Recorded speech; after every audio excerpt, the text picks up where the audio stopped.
자, 로키 산맥 해발 9,000피트 높이에 가면 수목 한계선이라는 지대가 있습니다.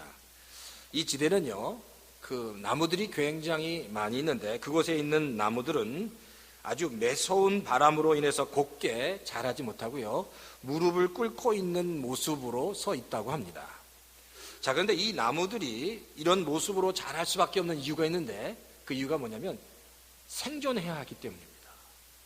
그 높은 곳에서 살아남아야 하기 때문에 그렇게 열악한 조건 속에서도 무서운 인내로 참아내는 겁니다.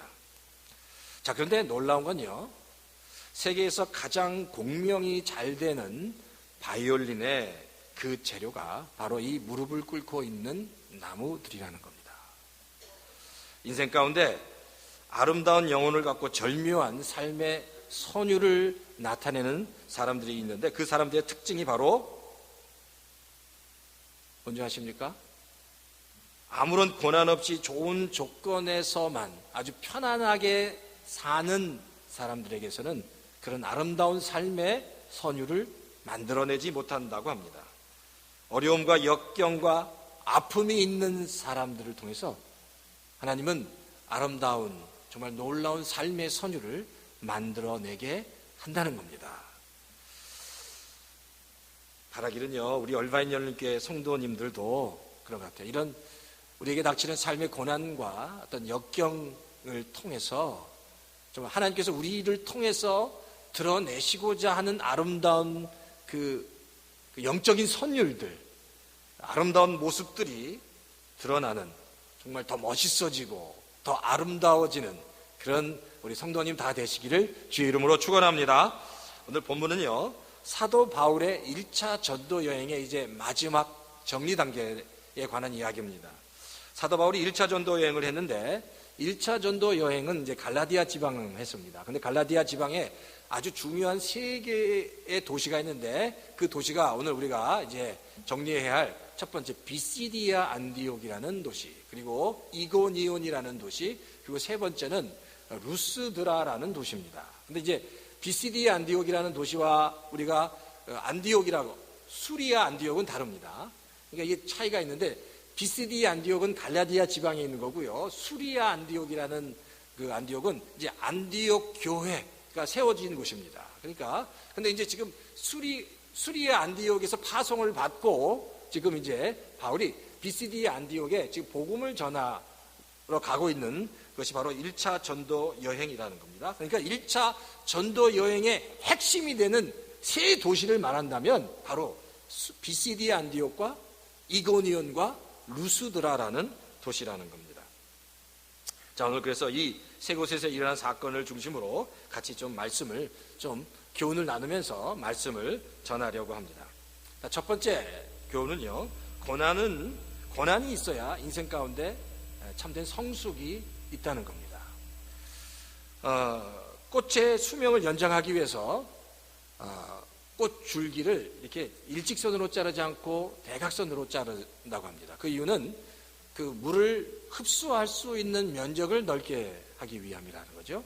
또한 병에 약한 꽃나무는요, 그 줄기에 이렇게 칼로 이렇게 줄기를 대각선으로 이렇게 크게 흠집을 낸답니다. 그리고 거기에 불로 그걸 지지면은 그 나무가 그 고열로 인해서 더 강해져 물을 더 강력하게 빨아들이는 힘을 얻게 된다고 합니다.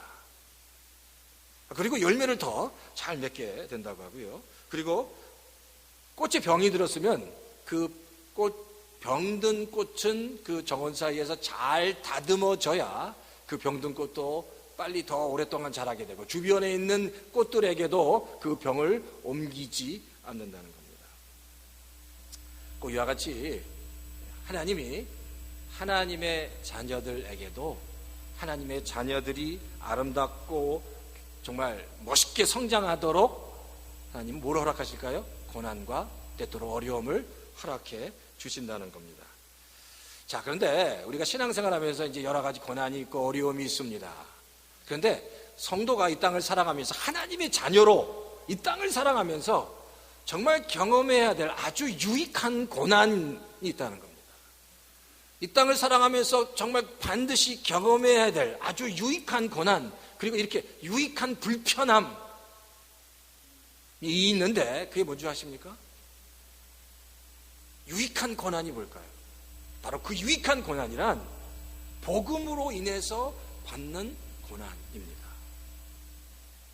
우리가 인생을 살아 여러 가지 고난이 있고 어려움이 있지만 우리가 정말 복음으로 인해서 예수님 때문에 받는 고난, 예수님 때문에 받는 불편함을 경험한다는 것은 굉장히 큰 축복이다라고 얘기할 수 있습니다.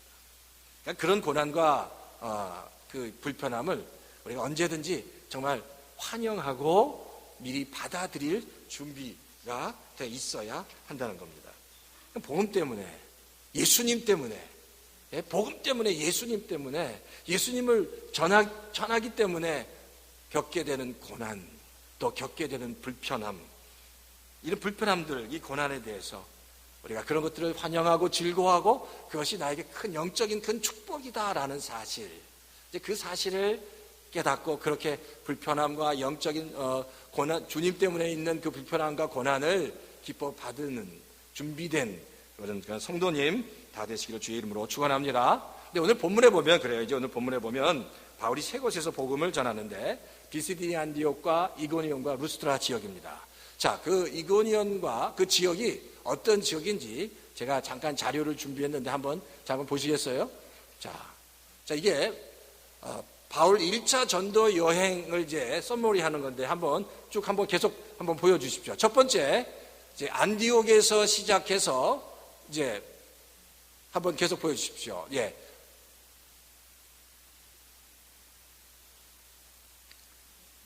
자, 예, 여기까지요. 자, 지금 안디옥에서 시작해서 살라미 그리고 바보를 통해서 버가에서 비시디 안디옥, 이고니온, 루스드라, 더베 이렇게 복음을 전하는 겁니다. 이게 바로 이제 1차 전도 여행의 핵심입니다. 근데 사실 그 갈라디아 지방이 바로 비시디 안디옥과 이고니온과 루스드라인데 이제 더베는 맨 마지막에 할 수 없이 이제 바울이 피신한 곳이에요. 그러니까 갈라디아 지방을 타겟으로 1차 전도 여행을 떠나는데 갈라디아 지방의 가장 중요한 세 도시가 뭐라고요? 비시디 안디옥과 이고니온과 루스드라라는 곳입니다. 자, 우리가 성경을 읽지 않았는데 그러면 비시디아 안디옥에서는 어떤 일이 일어났냐? 바울과 바나바가 비시디아 안디옥에 가서 회당에 갑니다. 안식일이었던 것 같아요. 안식일에 회당에 가서 거기서 복음을 전하는데 사도행전 13장 16절에서 47절에 보면 바울이 그 회당에서 전한 그 설교가 나옵니다. 굉장히 긴 거예요. 그러니까 그 복음 전체를 다 요약을 하는데 이 땅에 오신 예수 그리스도가 어떻게 오셨는지 구약의 사건을 통해서부터 열심히 설명을 합니다. 근데 바울의 이 복음이, 바울의 설교가 그 비시디아 안디옥에 있었던 수많은 이방인들에게 그리고 유대인들에게 굉장한 영향력을 미쳤던 것 같습니다. 그 회당에서 복음을 들었던 유대인으로 개종한 이방인들과 유대인들이 그 말씀을 듣고 큰 감명을 받고 뭐라고 얘기하냐면 그 다음 주겠죠. 그 다음 안식일에도 우리에게 오셔서 말씀을 전해 주십시오라고 이야기를 합니다. 그러니까 그만큼 바울의 그 설교가 굉장히 강력했고 영향력이 컸던 것 같아요. 자, 그러니까 수많은 유대인들이 바울의 설교를 더 듣기 싶어 하고요. 많은 사람들이 바울과 바나바에게 모여들기 시작했습니다. 그러니까 또 다른 유대인들이 그것을 시기합니다. 그래서 성경에 보면 비시디아 안디옥에서 바울을 따르는 사람과 바울을 따르지 않는 사람으로 큰 두 무리로 나눠졌다라고 성경이 얘기합니다. 그리고 큰 충돌이 일어났습니다. 그래서 성경에 보니까 그 큰 충돌로 인해서 바울과 바나바가 비시디아 안디옥에서 도망 나왔다고 성경은 얘기합니다. 도망 나와야 되는. 그래서 그 다음으로 간 것이 비시디아 안디옥에서 그 다음으로 간 것이 바로 이고니온이라는 도시입니다. 이고니온도 안식일에 회당에 가서 복음을 전했습니다. 근데 거기서도 마찬가지예요. 그 복음을 듣고 성경에 보면 유대인과 그곳에 있는 그리스인들이, 이방인들이죠, 그 바울의 복음을 듣고 큰 영광, 그 감명을 받고 그 은혜를 받게 된 겁니다. 그래서 뭐 여기서도 굉장한 바울의 복음 전함으로 인해서 굉장한 일들이 막 일어나기 시작하니까 역시 이곳에서도 유대인들이 일어나는데, 이곳에는 유대인들이 일어나서 그곳에 있는 관원들을 선동합니다. 그래서 관원들을 선동해서 그 유대인과 관원들이 몰래 바울과 바나바를 돌로 쳐서 죽일 계획을 세웁니다. 근데 그 계획을 극적으로 바울이 깨닫게 알게 됩니다. 그래서 아무도 모르게 아주 새벽에 바로 이고니온에서 탈출해서 도망 나왔다라고 성경은 얘기합니다. 그러니까 지금 바울이 복음을 전하는 곳마다 굉장한 부흥의 역사들이, 굉장히 많은 역사들이 일어나는데, 그때마다 바울과 바나바가 쫓겨나고 있습니다. 이제 그 세 번째가 지금 루스드라라는 곳에 간 겁니다. 그게 바로 지금 14장 하반절에 나오는데, 이 루스드라에 갔을 때 성경이 뭐라고 얘기했냐면, 루스드라에 갔을 때 첫 번째 만난 사람이 있었는데, 그 사람이 태어나서 한 번도 걷지 못하는 장애인이었다라고 성경은 얘기합니다. 꼭 사도행전 3장에 보면 베드로와 요한이 어떻게 해요? 성전 미문에 앉아서 한 번도 걸어보지 못한 안진병이를 일으켰잖아요. 그 사건과 똑같이 한 번도 걸어보지 못한 안진병이를 만드는 겁니다. 근데 바울이 한 번도 걸어보지 못한 그 장애인을 딱 만나고 그 얼굴을 보는 순간에, 그 얼굴을 볼 때 그 바울이 그 장애인 안에 자신의 병을 고칠 만한 믿음이 있다는 것을 발견합니다. 그리고 바로 그 장애인을 향해서 이렇게 외칩니다. 그대 발로 똑바로 일어나시오라고. 당신의 발로 똑바로 일어나라고 외칩니다. 당신 혼자 힘으로 일어나라는 겁니다. 나사렛 예수의 이름으로 명하노니 당신 발로, 당신 힘으로 누구의 도움도 받지 않고 일어나십시오 라고 외쳤는데, 그 말을 듣고 벌떡 일어나는 겁니다. 그러니까 이게 바로 사도행전 3장에 일어난 사건과 똑같은 거예요. 그러니까 모든 사람들이 그 사람은 태어나면서부터 안진병이었다는 걸 아는데, 바울의 그 선포에 벌떡 일어나는 것을 보고 바로 루스드라가 완전 발칵 뒤집힌 겁니다. 그래서 막 난리가 나서, 어떤 성경에 보면 뭐라고 얘기냐면, 바나바를 그 제우스라고 불렀고 바울을 허메네스라고 부르면서 바나바와 바울에게 제사를 드리려고 했다라고 성경이 기록합니다. 그러니까 바울을 허메네스, 그리고 바나바를 제우스라고. 근데 그 안에는 제우스 신전이 있었습니다. 그러니까 바울이 바로 제우스로, 허메네스로 지금 현현에서 인간의 몸을 입고 이 땅에 나타났다라고 하면서 그 바울과 바나바에게 제사를 드리려고 할 정도로 굉장한 영적인 충격이, 그 소동이 일어났다라는 겁니다. 그게 바로 이제 루스드라에서 그 사건이 일어납니다. 어떻겠습니까? 그런 사건이 일어나니까 루스드라에서도 바울과 바나바의 인기는 하늘을 치솟는 거죠. 그러니까 난리가 났습니다. 근데 바울과 바나바가 인기가 치솟으면 어떤 일이 벌어질까요? 그것을 시기하는 유대인들이 있었습니다. 근데 이 루스드라에서 어떤 일이 벌어지냐면, 바울을 계속해서 바울에 대해서 앙심을 품고 바울에 대해서 악감정을 가지고 있었던 비시디아 안디옥과 이고니온에서 살았던 유대인들이 여기까지 쫓아옵니다. 그리고 그들이 루스드라에 있는 또 다른 유대인과 관원들을 선동해서 성경에 보니까 바울을 돌로 때렸다. 그래서 거의 죽게 됐다라고 성경은 얘기합니다. 그래서 그 비시디아 안디옥에서 그렇게 바울이 일어나지 못하는, 걷지 못하는 장애인을 고친 후에 그들이 그 바울에게 돌을 던져서 거의 죽게 됐는데, 그들이 생각하기엔 죽었다고 생각한 것 같아요. 그래서 바울과 바나바의 그 시신을, 그 몸을 그 성 밖에 던졌다라고 성경은 얘기합니다. 그런데 던지고 나서 이제 제자들이 가보니까 바울과 바나바가 피투성이가 됐겠죠. 근데 눈을 뜨는 겁니다. 그리고 이런 툭툭 털고 일어나는 겁니다. 그래서 성경에 보니까 그들이, 이제 자세히 나오지는 않지만, 그 제자들이 바울과 바나바를 업고 더베라는 지역으로 다시 이제 피신해서 가는 이야기가 오늘 이제 이 이야기입니다. 자, 그러니까 지금 우리가 비시디아 안디옥과 이고니온과 루스드에 관한 이야기를 지금 우리가 해야 될 텐데, 자, 지금 바울은 복음을 전하기 위해서 가는 곳마다 상상할 수 없는 고난과 어려움을 경험하게 된다는 겁니다. 거의 루스트라에서 거의 죽기 일보 직전까지 간 겁니다. 돌에 맞아서 거의 죽기 일보 직전까지. 그 루스트라에 있었던 사람들은 바울과 바나가 죽었다고 생각했습니다. 그래서 그냥 시체를 내다 버린 겁니다. 근데 거기서 극적으로 살아나게 됐다는 겁니다.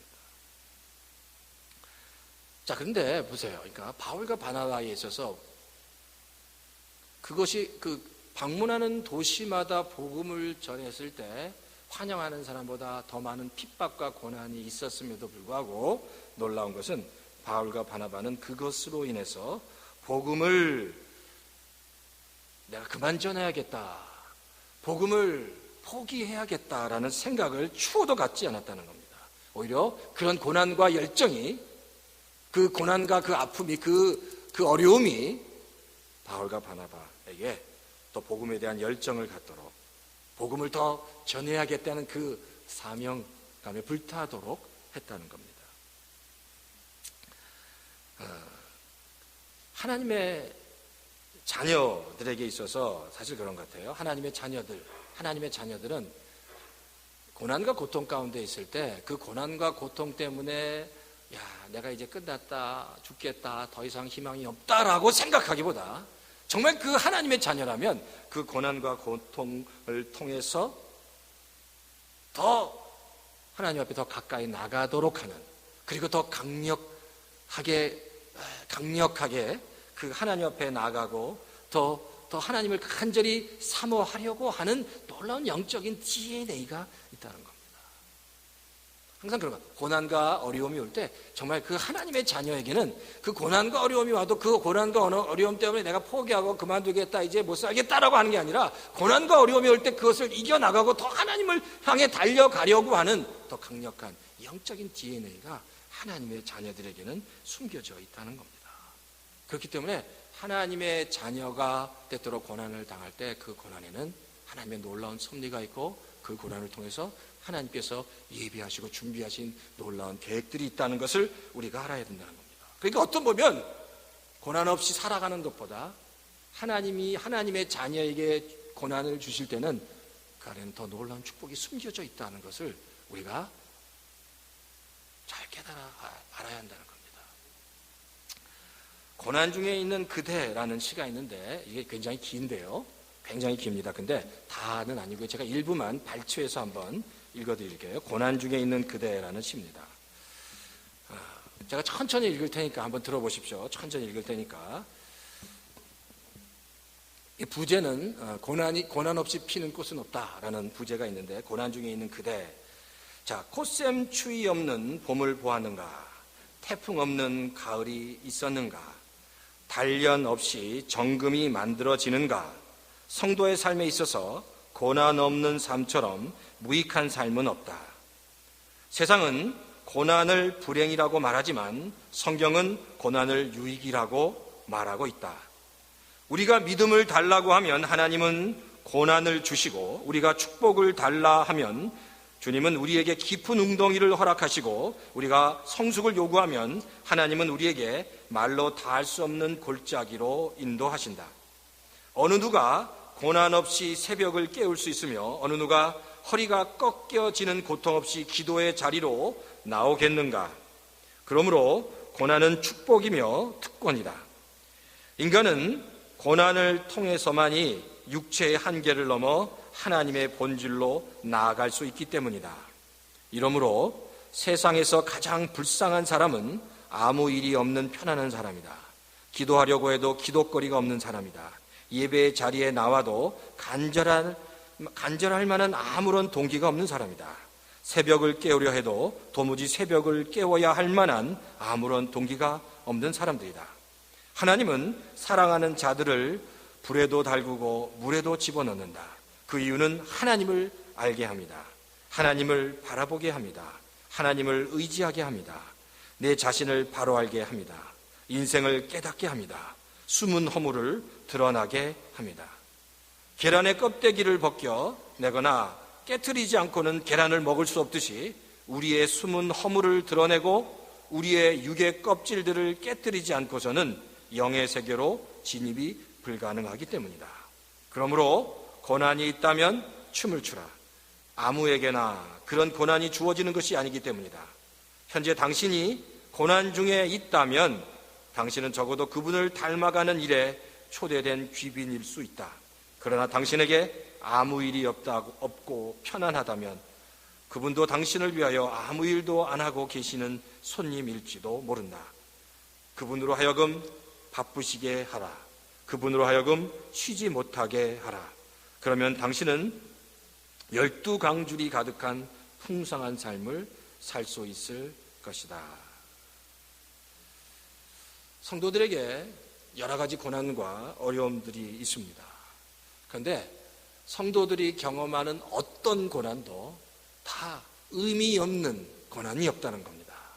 성도들이 겪는, 하나님의 자녀가 겪는 어떤 고난도 하나님은 그 안에 반드시 하나님의 놀라운 섭리와 계획이 있다는 사실입니다. 그러나 성도들에게 있어서 더 값진 고난은 무슨 고난이에요? 복음으로 인해서 주님 때문에 받는 고난이다라는 거예요. 주님 때문에 받는 불편함이다라는 사실입니다. 우리 얼바인 열린교회 성도 여러분, 우리에게 많은 고난들이 있습니다. 그리고 고난을 통해서 우리는 성장해 갈 수 있습니다. 때때로 하나님께서 고난을 주실 때 그 고난을 그래서 우리가 환영해야 합니다. 고난은 정말 힘든 거지만, 피하고 싶은 것이지만 고난이 없이는 성장할 수 없기 때문에 고난의 자리에 나가면 하나님은 그 고난을 통해서 더 놀라운 것들, 또 놀라운 영적인 것들을 우리에게 허락해 주십니다. 그러나 고난 중에서도 가장 값진 고난은 주님 때문에 받는 고난입니다. 복음 때문에 받는 고난입니다. 그 고난이 우리에게 있어야 합니다. 그 고난을 경험해야 합니다. 복음 때문에 받는 고난, 복음을 전하면서 받는 불편함, 복음을 전하면서 갖게 되는 어려움, 그것들이 우리에게 있어야 됩니다. 그런 고난이 우리의 영혼을 더 순수하고 맑게 만든다는 겁니다. 바라기는 우리 열바인 열린교회 성도 여러분, 많은 고난들 가운데, 정말 우리 가운데 복음 때문에, 주님 때문에 받는 고난, 그 고난에 동참하시기 바랍니다. 나만을 위해서가 아니라 정말 주님을 위해서 우리의 마음과 육신에 주님을 위해서 받는 고난을 채워야 합니다. 그 고난을 통해서 우리가 더 하나님께, 주님께 가까이 나갈 수 있기 때문입니다.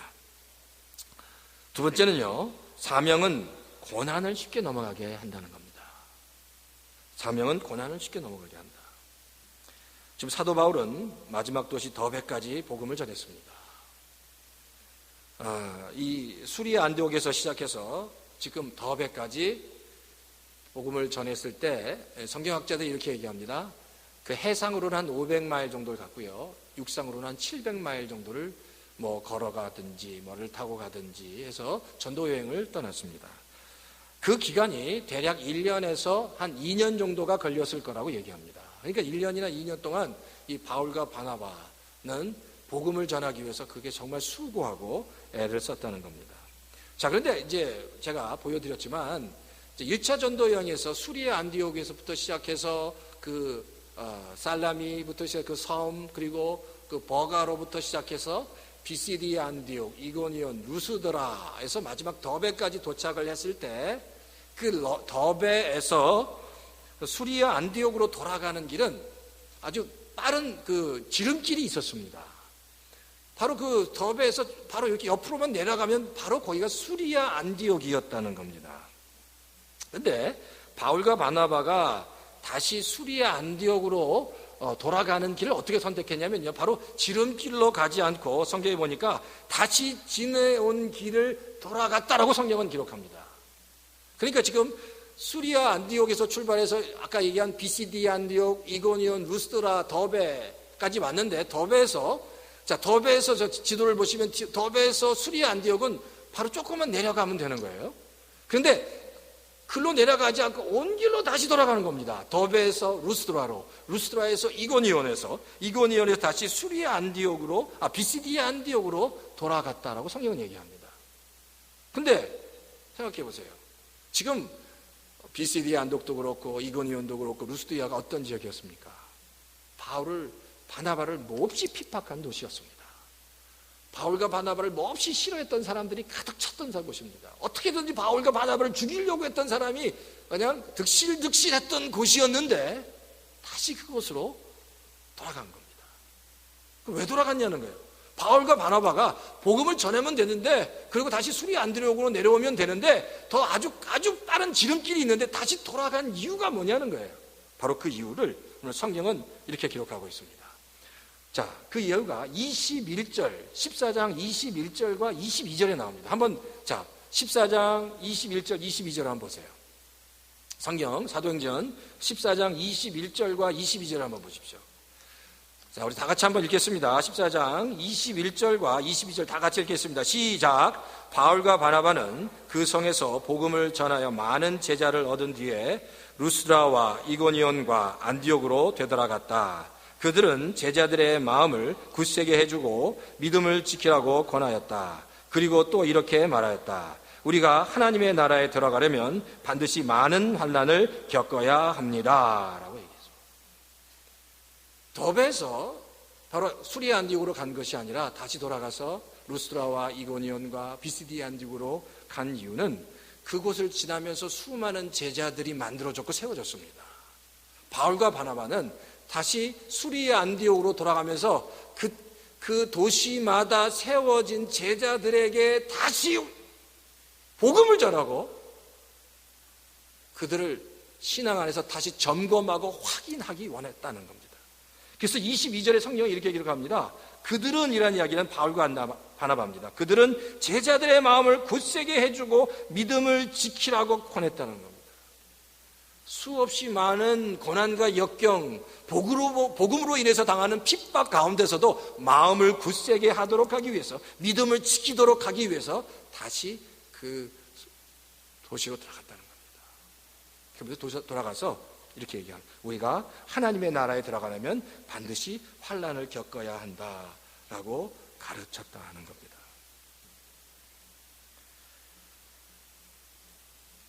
사실 복음으로 제자가 되는 데는 굉장히 어려움이 많습니다.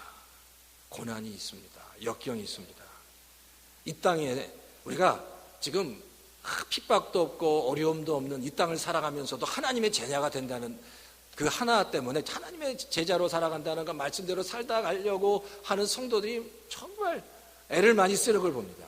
핍박도 없는데, 어려움도 없는데 이 땅에서도 말씀대로 살아가는 것을 그렇게 힘들어합니다. 근데 정말 내가 크리스찬이라는 것을 발설만 해도 어떻게 될지 모르는 상황 속에서 그들은 제자가 된 겁니다. 그래서 바울은 그냥 돌아갈 수가 없었던 겁니다. 비록 그곳에서 굉장히 많은 고난이 있었고 어려움이 있었고 핍박이 있었고 돌로 맞아 죽을 수도 있었지만 다시 가서 그때 세워진 제자들을 다시 한번 믿음 안에서 확인하고 점검하고 더 굳세게 세워주고 싶었다라는 겁니다. 바로 바울에게는 영혼에 대한 사명이 있었기 때문입니다. 영혼에 대한 사명. 그러니까 그 한 영혼에 대한 사명이 있었기 때문에 그 바울에게 닥치는 어려움이나 고난은 그에게 문제가 되지 않았다라는 겁니다. 하나님은요, 우리 얼바인 열린교회 모든 성도들을 비롯해서 모든 성도들에게 사명을 주십니다. 하나님의 모든 자녀들은 하나님의 사명을 받도록 되어 있습니다. 그러니까 내가 하나님의 자녀가 된 후에 내가 하나님으로부터 어떤 사명을 받았는지 확인해야 합니다. 하나님이 나에게 주신 사명이 뭔지를 확인해야 합니다. 모든 사명이 다 다릅니다. 그러나 하나님이 분명히 나에게 주신 사명이 있습니다. 그 사명을 이루어 가야 됩니다. 그 사명을 잊지 말아야 합니다. 근데 그 사명을 잊게 되면 그때부터 그 인생이 더 힘들어지고 어려워져요. 근데 그 사명을 따라 살아가는 삶은 때때로 힘들고 어려워도 그 안에 하나님만이 주실 수 있는 참된 즐거움이 있는 겁니다. 그러니까 성도들은 내가 하나님의 자녀라, 내가 어떤 사명이 있는지를 알아야 하는 겁니다. 근데 이 사명이라는 것과 이 고난이라는 문제가 있어요. 아까도 바울이 얘기했듯이 바울은 이 사명이 있으니까 그가 정말 죽을 수도 있는 그런 환경과 고난 속에서도 의연히 갈 수 있었던 것은 그 사명이 컸기 때문입니다. 이 성도에게 있어서 그래서 고난이라는 건요, 큰 고난, 작은 고난 이렇게 얘기하잖아요. 나는 정말 큰 어려움과 고난 가운데 있었다. 나는 정말 힘들고 어려웠고 정말 감당하기 없는 고난 가운데 있었다. 작은 고난 그냥 이렇게 얘기하지만 사실 고난은요, 크고 작다는 것은 굉장히 주관적인 얘기입니다. 왠지 아세요? 고난이 아무리 커도 더 크고 분명한 사명을 가지고 있는 사람은 아무리 큰 고난이 와도 그 고난을 의연하게 넘어갈 수 있는 힘이 생기는 겁니다. 그런데 아무리 작은 고난이라도 힘들어하고 쉽게 넘어지는 성도를 보면 그 성도 안에 사명이 약하기 때문입니다. 그러니까 고난은 크고 작은 게 없는 겁니다. 내가 하나님 앞에서 분명한 사명을 갖게 되면 어떤 고난이 와도 넘어지지 않는 겁니다. 그러니까 중요한 건 고난의 크기의 문제가 아니라 내가 하나님 앞에서 분명한 사명을 확인해야 합니다. 그리고 그 사명을 붙잡고 살아가면 때때로 어떤 고난이 와도 의연하게 이겨나갈 수 있다는 겁니다. 그러니까 고난을, 하나님 나에게 큰 고난을 주시 마십시오라고 기도하는 것보다 하나님, 내가 하나님께서 나에게 주신 사명을 분명히 깨닫고 그 사명 붙잡고 살아갈 수 있게 해주십시오라고 기도하면 이 땅을 살아가면서 어떤 고난이 와도 쉽게 이겨나갈 수 있다는 겁니다. 그럼 어떻게 그 사명을 발견할 수 있느냐? 너무 간단합니다. 하나님을 만나는 겁니다. 하나님을 경험해야 하는 겁니다. 주님을 경험해야 되는 겁니다. 하나님을 정말 직면하여 만나는 역사가 있을 때 그 사명을 확인할 수 있습니다. 하나님을 만남을 통해서, 하나님의 음성을 통해서, 말씀을 통해서 끊임없이 내가 어떤 사명을 가지고 있는지를 확인해야 합니다. 그러니까 끊임없이 말씀을 통해서 정말 하나님의 임재 가운데, 예배 가운데, 찬양 가운데, 기도 가운데 끊임없이 내가 가지고 있는 사명을 확인해 가야 한다는 사실입니다. 우리가 지난번에 지난 주간에 오춘도 목자가 왔습니다. 그래서 이제 오춘도 목자가 와서 이제 토요일 저녁부터 주일, 오전, 오후 이렇게 세 번의 설교를 하고 강의를 했는데, 이 말이 굉장히 여자분이시고, 그리고 말이 굉장히 빠르고 젊은 분이었기 때문에 나이 드신 분들은 잘 알아듣지 못했다고 저한테 이야기를 좀 하셨어요. 그러니까 저도 안타까웠는데, 사실 말이 빠르고 그리고 토요일부터 참여하지 못하신 분은 도대체 이게 무슨 말인지 연결이 잘 안 됐을 겁니다. 주일날부터 만약에 말씀을 들으셨다면. 그런데 토요일부터 참여해서 그 말씀을 들은 성도들은 정말 꿀같은 말씀을 들었습니다. 그리고 그 말을 잘 이해했던 좀 잘 이해했던 성도들에게는 굉장히 큰 은혜가 됐습니다. 근데 제가 이 오춘도 목자를 통해서 이제 개인적으로도 많이 이야기를 같이 나누는 시간을 가졌는데, 정말 이 오춘도 목자는 목장에서 하나님을 만났습니다. 목장에서 정말 하나님을 직면해서 만났습니다.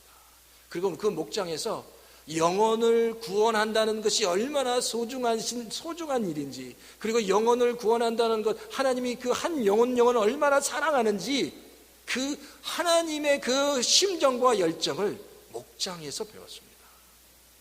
그 목자가 또 그렇게, 그 오춘도 목자의 그 목자가 또 그렇게 아주 열심을 다해서 기도했던 분인 것 같아요. 그 목장에서 그 하나님을 직면해서 만났다는 겁니다. 그리고 나서 정확하게 한 3년 정도 있다가 정말 아무것도 몰랐던 그냥 초신자였던 그 오춘도 목자가 3년 만에 목자가 됩니다. 글쎄, 상상이 되시는지 모르겠어요. 3년 만에 목자가 됐어요.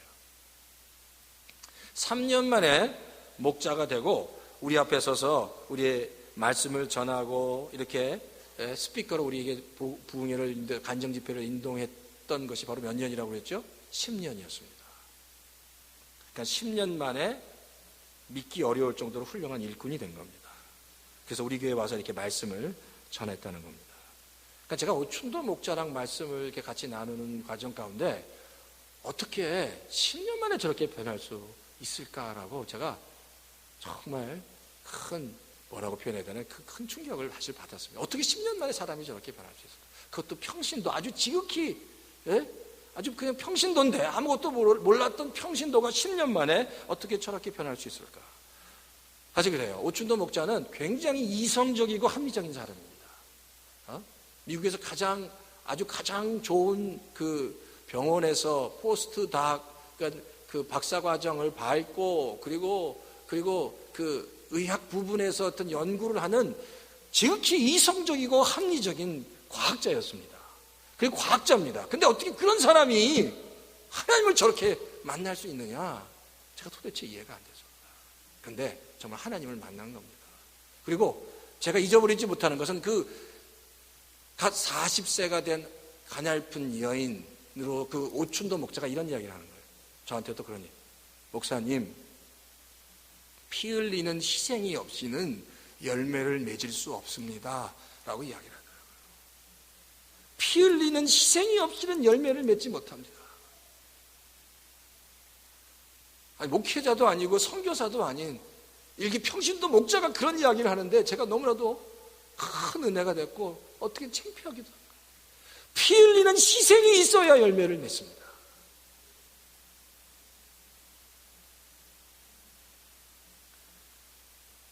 오춘도 목자는 정말 하나님 말씀대로 살려고 애를 씁니다. 그러니까 많이 힘들고 어렵죠. 그러니까 주일날 저녁 때 초원 모임에서 더 많은 이야기들을 목자들과 나눴습니다. 그래서 목자들은 허심탄회하게 더 많은 이야기들을 초원 모임에서 들을 수 있었습니다. 어떻게 전도하는지, 그 마음이 어땠는지를 다 들을 수 있었습니다. 그런데 제가 오춘도 목자가 한 여러 가지 이야기 중에서 정말 잊을 수 없는 것은 피 흘리는 희생이 있어야 열매를 맺을 수 있습니다 라는 표현이었습니다.